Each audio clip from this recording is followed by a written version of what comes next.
Hi Mallu മാസ്റ്ററിൻ്റെ മറ്റൊരു അധ്യായത്തിലേക്ക് ഏവർക്കും സ്വാഗതം.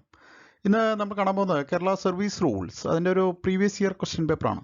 2021 ജൂലൈ നോട്ടിഫിക്കേഷൻ പ്രകാരം നടന്ന അക്കൗണ്ട് ടെസ്റ്റ് ഹയറിൻ്റെ ഒരു ക്വസ്റ്റ്യൻ പേപ്പറാണ്. അപ്പോൾ ലോവറിൻ്റെ ക്വസ്റ്റ്യൻ പേപ്പർ ഞാൻ ഓൾറെഡി നിങ്ങളെ പരിചയപ്പെടുത്തി കഴിഞ്ഞു. ഇനി നിങ്ങൾ എഴുതുന്ന പരീക്ഷ ഈ ലോവറിൻ്റെ പരീക്ഷയായാലും ഹയറിൻ്റെ പരീക്ഷയായാലും അതല്ല എക്സിക്യൂട്ടീവ് ഓഫീസേഴ്സ് ടെസ്റ്റായാലും ഈ ക്വസ്റ്റ്യൻ പേപ്പറുകളെല്ലാം ഒന്ന് പരിചയപ്പെട്ടിരിക്കുന്നത് നല്ലതാണ്. ഈ ക്വസ്റ്റ്യൻ പേപ്പറുകളെല്ലാം തന്നെ ഒരേ ടെക്സ്റ്റ് ബുക്കിനെ ബേസ് ചെയ്ത് ഉണ്ടാക്കിയിരിക്കുന്ന ക്വസ്റ്റ്യൻ പേപ്പറുകളാണ്. അപ്പോൾ എൻ്റെ വീഡിയോ ലെസൺസൊക്കെ കണ്ടതിന് ശേഷം ക്വസ്റ്റ്യൻ പേപ്പറുകൾ പോയി കാണുക. അത് പരീക്ഷയ്ക്ക് തയ്യാറെടുക്കുന്നവർക്ക് വളരെ പ്രയോജനപ്രദമായിരിക്കും. അപ്പോൾ അതുപോലെ എൻ്റെ അക്കൗണ്ട് കോഡിൻ്റെ ക്ലാസ്സുകൾ, അതുപോലെ ട്രഷറി കോഡിൻ്റെ ക്ലാസ്സുകൾ, ഫൈനാൻഷ്യൽ കോഡിൻ്റെ ക്ലാസ്സുകൾ, അതുപോലെ KSRൻ്റെ ക്ലാസ്സുകൾ, അതൊക്കെ ഇനിയും കാണാത്തവരുണ്ടെങ്കിൽ പോയി കാണുക, പ്രോത്സാഹിപ്പിക്കുക. ചാനൽ ആദ്യമായിട്ടാണെങ്കിൽ ഇനിയും സബ്സ്ക്രൈബ് ചെയ്തില്ലെങ്കിൽ സബ്സ്ക്രൈബ് ചെയ്യുക.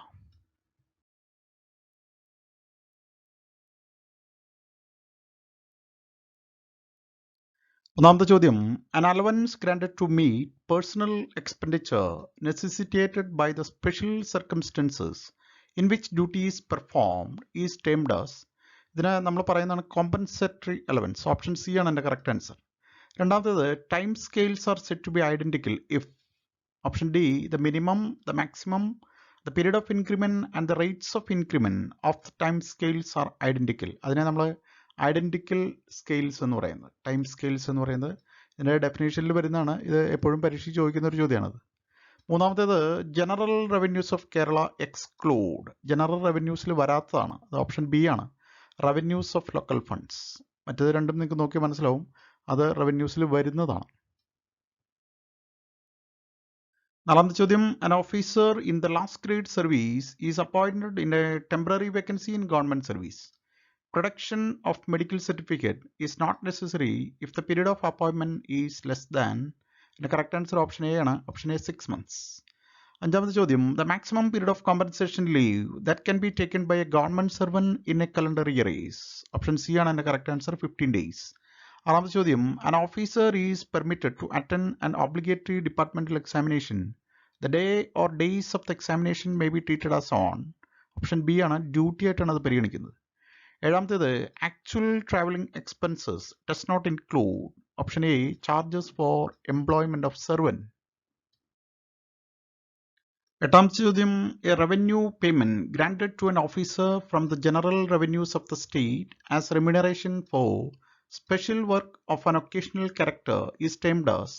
ഇതിനാണ് നമ്മൾ ഓണറേറിയം എന്ന് പറയുന്നത്. ഓണറേറിയത്തിന്റെ ഡെഫിനേഷനാണത്. ഒമ്പതാമത്തെ ചോദ്യം, the lien of an officer on a permanent post should not be suspended when. എൻ്റെ കറക്റ്റ് ആൻസർ ഓപ്ഷൻ എ ആണ്, appointed to a higher post in a different cadre in case the higher post falls within the regular line of promotion from the lower post. ലീൻ്റെ ഡെഫിനേഷൻസിലും എക്സ്പ്ലനേഷൻസിലൊക്കെ ഞാനത് പറഞ്ഞു പോയിട്ടുണ്ട്. പത്താമത്തെ ചോദ്യം, an officer is granted hospital leave for 180 days. Leave salary equal to earned leave salary is admissible for the first 120 days. ആദ്യത്തെ 120 ദിവസമാണ് അത് ലഭിക്കും. പതിനൊന്നാമത്തെ ചോദ്യം, a monthly grant made to an officer who is not in receipt of pay or leave salary is termed as. അതിനാണ് നമ്മൾ subsistence allowance എന്ന് പറയുന്നത്. നമുക്കറിയാം, ഒരു സർക്കാർ ജീവനക്കാരൻ സസ്പെൻഷനിലായിരിക്കുമ്പോൾ അദ്ദേഹത്തിന് ലഭിക്കുന്നതാണ് സബ്സിസ്റ്റൻസ് അലവൻസ്. പന്ത്രണ്ടാമത്തേത്, an employee recruited through Public Service Commission and joined duty on 1st October 2020 is eligible for casual leave up to dash days in 2020. അതിൻ്റെ correct answer option B 20 days എന്നാണ്. അതായത് ഏത് മാസം ജോയിൻ ചെയ്താലും വർഷത്തിൻ്റെ January to December വരെയാണ് അതിൻ്റെ casual leave calculate ചെയ്യുന്നല്ലോ. അപ്പോൾ അത് ഏത് മാസം ജോയിൻ ചെയ്താലും 20 ദിവസത്തിന് അർഹതയുണ്ട്. എന്നിരുന്നാലും അത് ഓഫീസ് മേധാവിയുടെ ഡിസ്ക്രിപ്ഷനാണ്, അദ്ദേഹമാണ് തീരുമാനിക്കുന്നത് എത്ര ദിവസം കൊടുക്കണമെന്ന്. അതിപ്പോൾ ഒക്ടോബറിലോ നവംബറിലോ ഡിസംബറിലോ ഒക്കെ ജോയിൻ ചെയ്യുന്നവർക്ക് ചിലപ്പോൾ 20 ദിവസവും കൊടുത്തുകൊള്ളണമെന്നില്ല, വേണമെങ്കിൽ കൊടുക്കാമെന്നാണ് അതിൻ്റെ അർത്ഥം. പതിമൂന്നാമത്തേത്, promotions which do not involve change of duty shall have effect from the date of occurrence of vacancy, but monetary benefit shall be admissible only for a maximum period of. അതിൻ്റെ correct answer option B ആണ്, 1 year prior to the date of order of promotion. പതിനാലാമത്തെ ചോദ്യം, the promotion given to an officer was found erroneous after 3 months and the order was cancelled. Later he was promoted to the same post. The earlier service of 3 months shall be reckoned for. വളരെ ശ്രദ്ധിക്കേണ്ട ഒരു കാര്യമാണ്. അപ്പോൾ അദ്ദേഹത്തിൻ്റെ തെറ്റ് കണ്ടുപിടിച്ചിട്ട് അദ്ദേഹത്തെ തിരിച്ചയക്കാൻ order cancel ചെയ്തു. അപ്പോൾ അത്തരം സന്ദർഭങ്ങളിൽ ആ 3 മാസത്തെ service not reckon for any purpose. Option D ആണ് എൻ്റെ കറക്റ്റ് ആൻസർ. 15ാമത്തെ ചോദ്യം, a person deputed for training with a view to employment in government service. അതിനാണ് നമ്മൾ അപ്രന്റിസ് എന്ന് പറയുന്നത്. ഓപ്ഷൻ എ അപ്രന്റിസിന്റെ ഡെഫിനിഷനാണ്. 16ാമത്തെ ചോദ്യം, the year and month of birth of an officer is known but the date of birth is not known. The date of birth shall be taken as. അപ്പോൾ അത്തരം സന്ദർഭങ്ങളിൽ അദ്ദേഹത്തിന്റെ ഡേറ്റ് ഓഫ് ബർത്ത് എടുക്കുന്നത് 16th of the month ആണ്. Option C ആണ് എൻ്റെ correct answer. 17ാമത്തെ ചോദ്യം, the facility of refixation of pay wherever there is a change of pay in the lower post for fixation of pay under rule 28A was taken away from. Rule 28A അത് 26/3/2006 മുതലാണ് അത് നിർത്തലാക്കുന്നത്. 18ാമത്തെ ചോദ്യം, the leave which is not treated as absence from duty is. അത് casual leave ആണ്. Option C. 20ാമത്തെ ചോദ്യം, transfer shall be held to involve a change of station only if the distance between the two places is not less than. Option D 8 kilometres ആണത്. 22ാമത്തേത്, district collector holding the charge of the post of revenue divisional officer under him is not eligible for getting special allowance. അത്തരം സന്ദർഭങ്ങളിൽ അദ്ദേഹത്തിന് അതിന് special അലവൻസിന് അർഹത ഉണ്ടാവില്ല. 23ാമത്തെ ചോദ്യം, the authority whose permission is required by a head of department for accepting remuneration for giving talk over All India Radio. All India റേഡിയോയിൽ അദ്ദേഹത്തിന്റെ ടോക്ക് കൊടുക്കണമെങ്കിൽ അദ്ദേഹം പെർമിഷൻ എടുക്കേണ്ടത് option C concern secretary to government. 25ാമത്തെ ചോദ്യം, an officer is granted hospital leave for 200 days. The leave salary admissible after 120 days. 120 ദിവസം കഴിഞ്ഞു കഴിഞ്ഞാൽ പിന്നെ അദ്ദേഹത്തിന് ലഭിക്കുന്ന ഹാഫ് പേ സാലറി ആയിരിക്കും. Option B. 26ാമത്തെ ചോദ്യം, for the drawal of full amount of permanent travelling allowance an officer should be on tour outside 8 kilometers from headquarters for at least dash days in a month. ഒരു മാസം കുറഞ്ഞത് 15 ദിവസം തന്നെ അദ്ദേഹം travel ചെയ്യുന്നുണ്ടാണ്. Option C 15. 27ാമത്തെ ചോദ്യം, when a grade 1 officer travels more than 200 kilometers a day by special conveyance, the rate of mileage allowance admissible for the excess over 200 kilometers will be. 200 കിലോമീറ്ററിന് മുകളിൽ അദ്ദേഹത്തിന് ലഭിക്കുന്ന മൈലേജ് അലവൻസ് ഓപ്ഷൻ ബി ആണ്, 3/4 of normal rate. 29ാമത്തെ ചോദ്യം, an officer while on tour had enforced halt for 5 days due to blockade of road on account of floods. The daily allowance admissible to the officer for the enforced halt is. അപ്പോൾ അത്തരം സന്ദർഭങ്ങളിൽ അദ്ദേഹത്തിന് ലഭിക്കുന്ന DA എന്ന് പറയുന്നത് option D ആണ്, 3 times the DA ആണ്. 30ാമത്തെ ചോദ്യം, the maximum number of times an officer is entitled to draw traveling allowance for the journey to and from the place at which he appears for any particular obligatory departmental examination. ഒരു obligatory departmental എക്സാമിനേഷന്റെ കേസിൽ അദ്ദേഹത്തിന് 2 പ്രാവശ്യമാണ് അദ്ദേഹത്തിന് DA ലഭിക്കുന്നത്. Option A.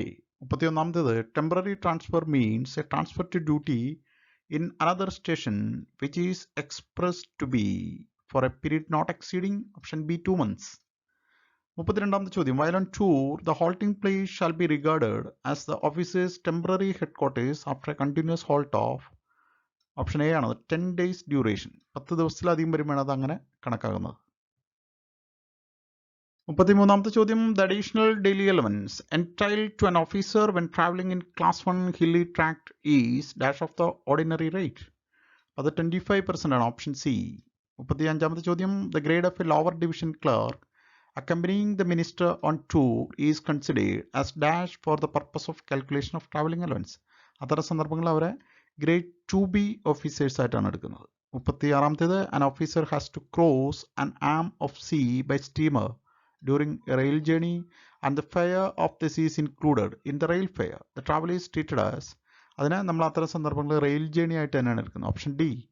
37ാമത്തേത്, an officer on tour is provided with a free lodging. The daily allowance entitlement of the officer is. അത് 2/3D ആണ്. രണ്ടും ശ്രദ്ധിക്കണം. ഫ്രീ ലോഡ്ജിങ്ങും ചോദിക്കാറുണ്ട്, അതുപോലെ ചിലപ്പോൾ ഡിപ്പാർട്ട്മെന്റൽ വെഹിക്കിളിൽ ട്രാവൽ ചെയ്യുന്നതൊക്കെ ചോദിച്ച് കണ്ടിട്ടുണ്ട്. വളരെ പ്രധാനപ്പെട്ട ഒരു ചോദ്യമാണ്.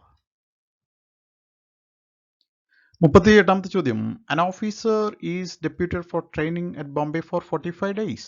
The officer is eligible for daily allowance at. Option C ആണ് എൻ്റെ correct answer, full rate for 30 days and at 3/4 rate for 15 days. 39ാമത്തെ ചോദ്യം, a last grade officer deputed for treasury transactions from a particular office will be paid an allowance for. Option A ആണത്, 3 visits in a week. നാൽപ്പതാമത്തെ ചോദ്യം, the traveling allowance of officers for journeys on temporary transfers and relieving duties will be limited to the allowance that would have been admissible for journeys on tour if the duration of the temporary transfer is not exceeding, option D ആണ് അതിന്റെ correct answer, 2 months. 41ാമത്തെ ചോദ്യം, when two journeys are performed in 2 days, the period of absence will be treated as 1 day for calculation of daily allowance if the journeys are performed within, option B ആണ് അതിന്റെ correct answer, 24 hours. 42ാമത്തെ ചോദ്യം, non-officials serving in first class committees will be allowed traveling allowance at the rates admissible to grade 1 officers, option D ആണ് അതിന്റെ correct answer.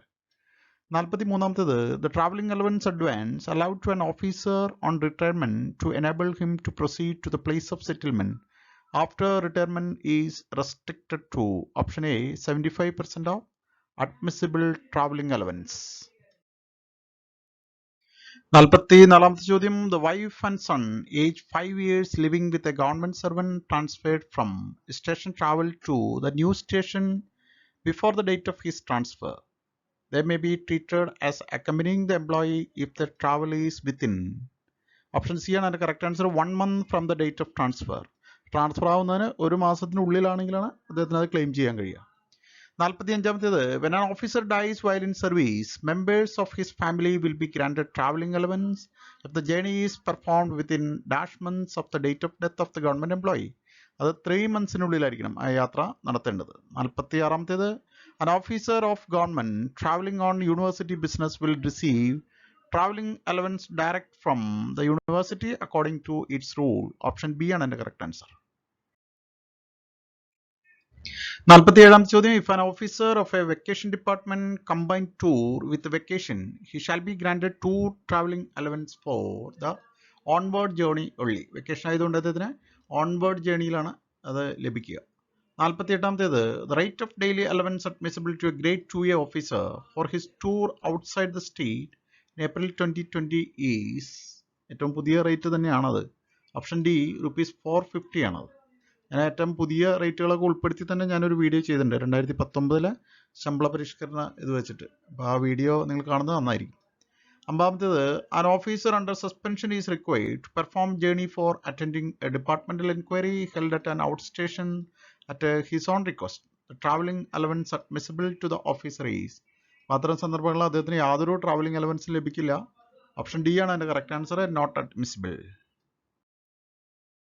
51ാമത്തെ ചോദ്യം, an officer officiating in a post having a scale of pay of ₹18,000 to ₹41,500 and drawing a pay of ₹18,500 from 1st April 2019 was appointed to a lower time scale of pay 17,500 to 39,500 on 10th July 2019 by direct recruitment.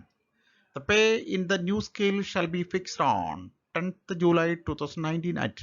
അപ്പോൾ അതിൻ്റെ പേ fix ചെയ്യുന്നത് അദ്ദേഹം lower time സ്കെയിലിലേക്ക് പോരുന്നതുകൊണ്ട് ആ സ്കെയിലിൻ്റെ തുടക്കം തന്നെ ആയിരിക്കും. Option C, ₹17,500. അതിൻ്റെ ഫിക്സേഷനൊക്കെ ബന്ധപ്പെട്ട വീഡിയോസ് പോയി കാണുക. എൻ്റെ സാമ്പിൾസൊക്കെ ഞാൻ വർക്കൗട്ട് ചെയ്തിട്ടുണ്ട് അവിടെ. 52ാമത്തെ ഫിക്സേഷനുമായി ബന്ധപ്പെട്ടാണ്. നോക്കുക, A newly appointed officer join duty on 12th January 2018 forenoon. The officer was on probation for a period of 2 years within a continuous period of 3 years, an increment, annual and availed earned leave for 20 days, and half pay leave for 15 days before completing probation. The officer will earn the second increment on, അദ്ദേഹത്തിൻ്റെ second increment ലഭിക്കുന്നത് 16th February 2020 ആയിരിക്കും. കാരണം അദ്ദേഹം എടുത്ത ലീവുകൾ കൂടി അതിനകത്ത് മുന്നോട്ടേക്ക് കയറി വരും. 54ാമത്തെ ചോദ്യം, an officer holding a post on a provisional basis from 18th March 2017 was appointed provisionally on an identical time scale on 18th May 2020. He will draw his next increment on. കണ്ടോ, അപ്പോൾ അദ്ദേഹത്തിന് നെക്സ്റ്റ് ഇൻക്രിമെന്റ് പിന്നെ May മാസത്തിലേക്ക് മാറും. അപ്പോൾ അത് 1st May 2021 അദ്ദേഹത്തിന് ലഭിക്കുന്നത്. 56ാമത്തേത്, when an officer under suspension dies before the court proceedings instituted against him are concluded, the period between the date of suspension and the death of shall be treated as duty for all purposes. സസ്പെൻഷനിലായിരിക്കുമ്പോൾ മരണപ്പെട്ട് കഴിഞ്ഞ് കഴിഞ്ഞാൽ അദ്ദേഹത്തിൻ്റെ suspension period duty ആയിട്ടാണ് പരിഗണിക്കുന്നത്. 57ാമത്തേത്, an assistant working in secretariat in the scale of pay of ₹26,500 to 56,700. And drawing a pay of rupees 27,150 on 1st June 2019 was appointed by Public Service Commission by direct recruitment as museum assistant in archaeology department in the scale of pay of rupees 25,200 to 54,000 on 10th August 2019. His pay on 10th August 2019 shall be fixed at. ഉണ്ടാവും. അപ്പോൾ അദ്ദേഹത്തിന് പുതിയ സ്കെയിലിൻ്റെ തുടക്കത്തിലുള്ള ആ minimum വാല്യൂണ് ലഭിക്കുക. Option C rupees 25,200.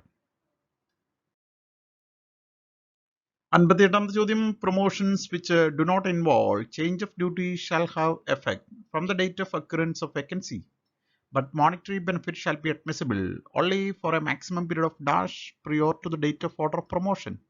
1 year വരെയാണ് അദ്ദേഹത്തിന് അത് ലഭിക്കുക. ഓപ്ഷൻ ഡി ആണ് അതിൻ്റെ കറക്റ്റ് ആൻസർ. 59ാമത്തെ ചോദ്യം ഒഴിവാക്കിയിരിക്കുകയാണ്. ഈ ക്വസ്റ്റ്യൻ പേപ്പറിൽ ധാരാളം തെറ്റുകൾ ഉണ്ടായിരുന്ന ഒരു ക്വസ്റ്റ്യൻ പേപ്പർ ആയിരുന്നു. ഒത്തിരി ചോദ്യങ്ങൾ ഇതിനകത്ത് ഒഴിവാക്കിയിട്ടുണ്ട്. 60ാമത്തേത്, advance increments for meritorious service may be granted to option A both gazetted and non gazetted officers. 61ാമത്തെ ചോദ്യം, a non gazetted officer drawing a pay of rupees 33,900 from 1st August 2018 was on half pay leave for 30 days from 1st November 2018. The rate of dearness allowance from 1st July 2018 is 20%. The half pay leave salary admissible is. അദ്ദേഹത്തിൻ്റെ half പേ leave salary calculate ചെയ്യണം. അത് option B rupees 26,442 എന്നാണ് വരുന്നത്. 62ാമത്തെ ചോദ്യം, an officer is appointed in April 2018 in a higher post having a scale of pay of rupees 60,900 to 2,03,600 and pay refixed. If the retrospective confirmation is ordered after the retirement of the officer, the revision of pay, അത്തരം സന്ദർഭങ്ങളിൽ revision of pay, it is not necessary ആണ്. 63ാമത്തേത്, an optional deduction that shall be made from the subsistence allowance of an officer with the written consent of the officer is. Option B, refund of advances taken from general provident fund. അത് ഓപ്ഷനിലാണ്. GPFൻ്റെ loan അഡ്വാൻസുകൾ തിരിച്ചടയ്ക്കുന്നത് subsistence allowance സസ്പെൻഷനിലായിരിക്കുമ്പോൾ അത് ഓപ്ഷനിലാണ്, വേണമെങ്കിൽ അടച്ചാൽ മതി.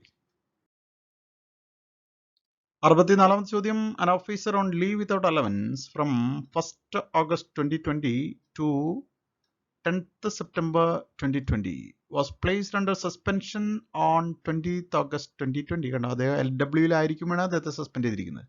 The officer continued to be under suspension after 10th September 2020. അത് കഴിഞ്ഞു അദ്ദേഹം സസ്പെൻഷനിൽ തുടരുകയാണ്. and was reinstated on 1st December 2020. കണ്ടോ, ഡിസംബർ 1-നാണ് അദ്ദേഹത്തെ റീഇൻസ്റ്റേറ്റ് ചെയ്യുന്നത് സസ്പെൻഷൻ കഴിഞ്ഞ്. The officer shall be eligible for subsistence allowance for the period from. കണ്ടോ, അത്തരം സന്ദർഭങ്ങളിൽ അദ്ദേഹത്തിൻ്റെ സസ്പെൻഷൻ പീരീഡ് മൊത്തം അദ്ദേഹം ജോയിൻ ചെയ്യുന്നതിൻ്റെ തലേ ദിവസം വരെ, അദ്ദേഹത്തെ റീഇൻസ്റ്റേറ്റ് ചെയ്യുന്നതിൻ്റെ തലേ ദിവസം വരെ അദ്ദേഹത്തിന് എന്തുണ്ട്, സബ്സിസ്റ്റൻസ് അലവൻസിനുള്ള അർഹതയുണ്ട്. 11/9/2020 മുതൽ 30/11/2020 വരെ അദ്ദേഹത്തിന് സബ്സിസ്റ്റൻസ് അലവൻസ് ലഭ്യമാണ്.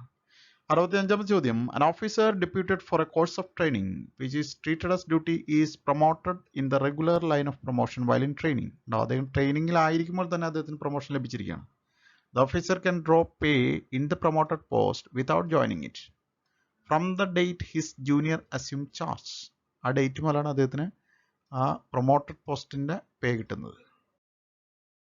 66ാമത്തെ ചോദ്യം, the lien of an officer on transfer to a post outside his cadre cannot be suspended if he is due to retire within 3 years ആണ്. ഓപ്ഷൻ ഡി, 3 വർഷത്തിനുള്ളിൽ അദ്ദേഹം റിട്ടയർ ചെയ്യുമ്പോൾ ആ ലീനുകളൊന്നും സസ്പെൻഡ് ചെയ്യാൻ പറ്റത്തില്ല. 68ാമത്തെ ചോദ്യം, if both the lower and the higher time scales are revised, the benefit of refixation of pay will be restricted to the cases where option is exercised simultaneously in both post. രണ്ട് പോസ്റ്റിലും option simultaneous ആയിട്ട് ഉപയോഗിക്കുമ്പോൾ പിന്നെ അവിടെ റീഫിക്സേഷൻ ലഭിക്കത്തില്ല. 69ാമത്തെ ചോദ്യം, the increment date of an officer is 1st January 2020 and the investigation into performance of work of the officer commenced in November 2019 is pending. The increment due may be.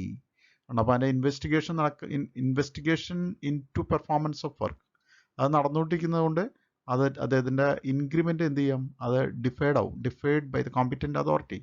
അദ്ദേഹത്തിൻ്റെ increment തടഞ്ഞു വയ്ക്കാം. When request for withdrawal of resignation of an officer is accepted by the competent authority after the resignation become effective, The past service will count for option D ആണ് അതിന്റെ correct answer pension only if it is otherwise admissible. 71ാമത്തെ ചോദ്യം an officer holding a post on a provisional basis from 28th March 2016 was appointed provisionally to another post on identical time scale on 6th May 2019. The next increment date of the officer is അത്തരം സന്ദർഭങ്ങളിൽ അത് May മാസം തന്നെയായിരിക്കും അദ്ദേഹത്തിന് ലഭിക്കുക increment. Option B ആണ് 1st May 2020. Allowance given to wardens of hostels is classified as അതിനെ honorarium എന്നാണ് പറയുന്നത്. Option B. 74ാമത്തെ ചോദ്യം proposals for the grant of advance increments in recognition of meritorious work of government servants shall be sanctioned by advance increments ഒക്കെ sanction ചെയ്യുന്ന council of ministers ആണ്. Option D. 75ാമത്തെ ചോദ്യം the revised scale of pay of an officer holding lien on a substantive post took effect from a date falling within the period of suspension of the officer. The officer is allowed to exercise option while under suspension, but the benefit of option will practically accrue only after the reinstatement of the officer, depending on the treatment of the period of suspension. ഉണ്ടോ, suspension പീരീഡിൽ അദ്ദേഹത്തിന് exercise ചെയ്യാമെങ്കിലും option exercise ചെയ്യാമെങ്കിലും അത് എഫക്റ്റിൽ വരുന്നത് അദ്ദേഹത്തെ reinstate ചെയ്ത് കഴിയുമ്പോഴാണ്. 76ാമത്തേത് when the excess payment made by mistake to an officer while in service was found out after retirement and deducted from the pension admissible to the officer, the rate of recovery shall not exceed option A ആണത് 10% of the monthly pension.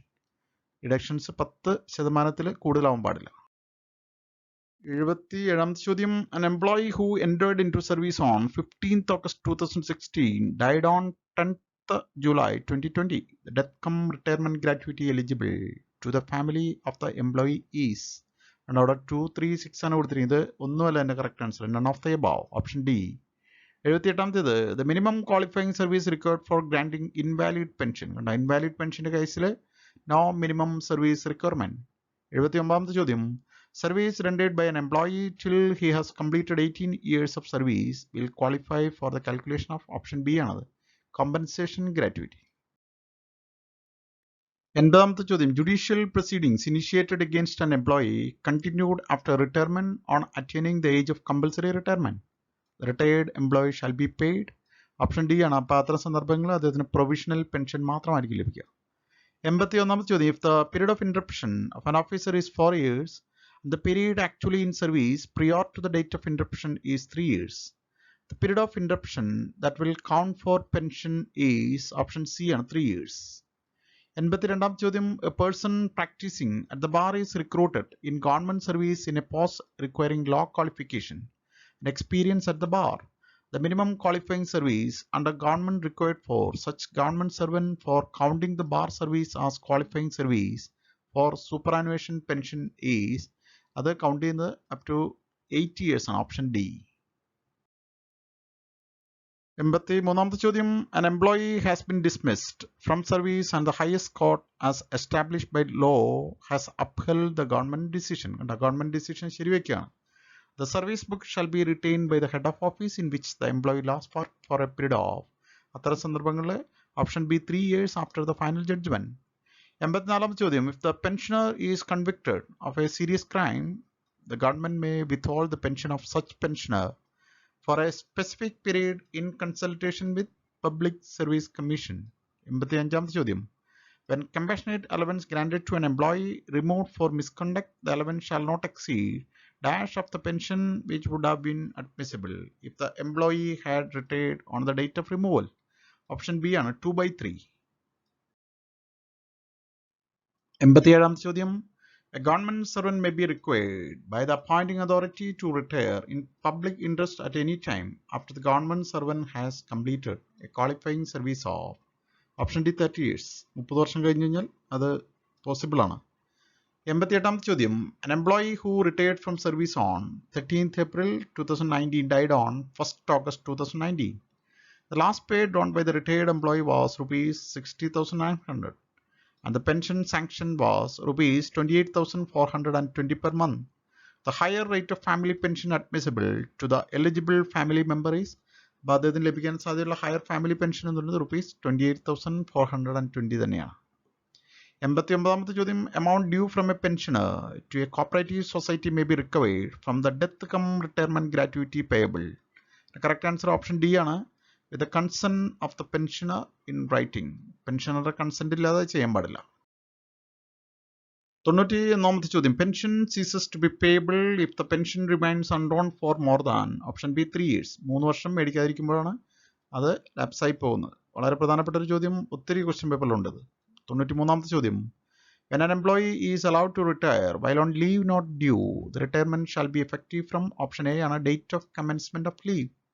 94ാമത്തത്, medical examination is not necessary for computation of pension if the application for computation of pension is made within option C ആണ്, 1 year from the date of retirement.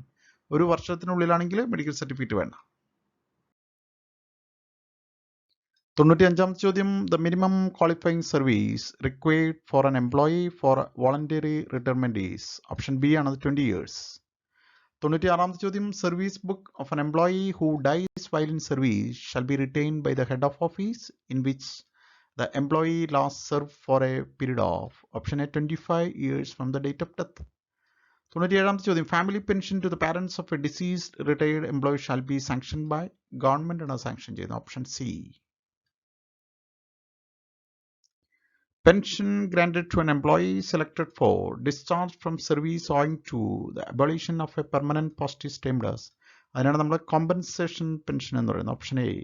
100ാമത്തെ ചോദ്യം, when a part-time contingent employee is absorbed in regular service, the PTC service qualifying for pension is, അപ്പോൾ അതിൻ്റെ P T സിയുടെ part time contingent സർവീസിൻ്റെ എംപ്ലോയിയുടെ 50% PTC സർവീസാണ് അവിടെ എടുക്കുന്നത്, option D ആണ് എൻ്റെ കറക്റ്റ് ആൻസർ. അപ്പോൾ ഇതോടെ നമ്മുടെ KSR ഹയറിൻ്റെ ക്വസ്റ്റ്യൻ പേപ്പർ ഇവിടെ തീരുകയാണ്. അപ്പോൾ വീഡിയോ ഒക്കെ നിങ്ങൾക്ക് ഇഷ്ടമായെങ്കിൽ ലൈക്ക് ചെയ്യുക, അതുപോലെ നിങ്ങളുടെ അഭിപ്രായങ്ങളൊക്കെ കമൻറ്റ് ചെയ്യുക, നിങ്ങളുടെ സുഹൃത്തുക്കൾക്ക് വീഡിയോ സജസ്റ്റ് ചെയ്യുക. ചാനൽ ഇനിയും സബ്സ്ക്രൈബ് ചെയ്തില്ലെങ്കിൽ സബ്സ്ക്രൈബ് ചെയ്യുക.